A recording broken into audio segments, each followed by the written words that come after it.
একই কোণের সাথে বাবা আর ছেলে একসাথে ফুলসজ্জা করবে।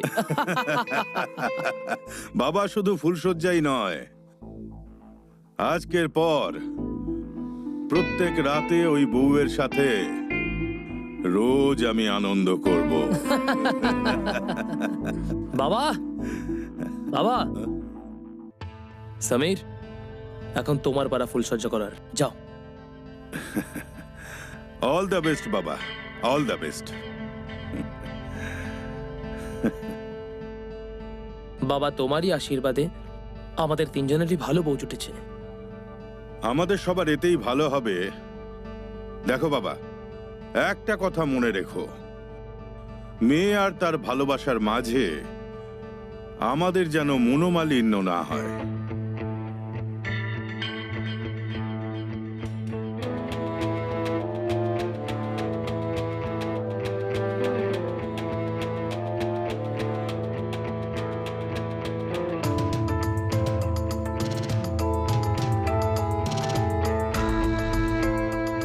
গত জন্মে নিশ্চয়ই কিছু ভালো কাজ করেছিলাম, যার জন্য তোমাদের মতো পরিবার পেয়েছি।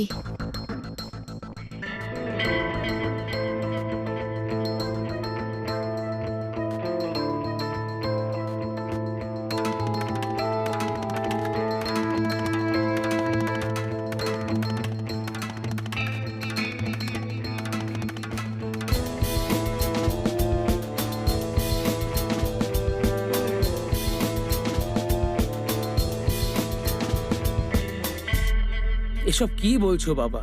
এরকম কখন হবে না। আপনি আমার উপর ভরসা রাখুন। ভরসা আছে বাবা, তবেই তো আমরা তিনজন মিলে একজনকে বিয়ে করেছি। আই লাভ ইউ বাবা। আই লাভ ইউ টু বাবা, গড ব্লেস ইউ।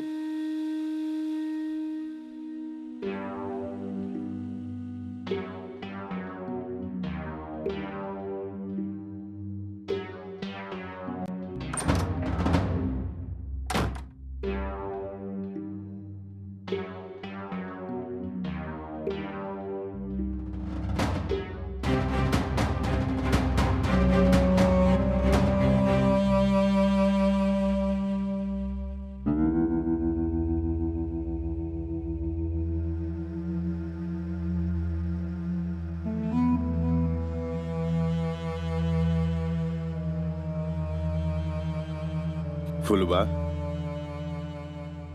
আজ তোমাকে একটা প্রতিজ্ঞা করতে হবে যে আমাদের তিনজনকে ভালোবাসার সময় কারোর সাথে আলাদাভাবে বিচার করবে না। নিশ্চিন্ত থাকুন, আমি প্রতিজ্ঞা করছি আমি কখনো তিনজনের মধ্যে আলাদা বিচার করব না। আপনি জানেন না যে আমার মতো হতভাগীর ওপর আপনি কত বড় উপকার করেছেন। উপকারের কথা ছাড়ো, ব্যাস শুধু আমাদের তিনজনকে ভালোবাসো। প্রতিজ্ঞা করছি জীবনে তোমার কোনো কিছুর অভাব হতে দেব না। এখন আর অপেক্ষা করতে পারছি না।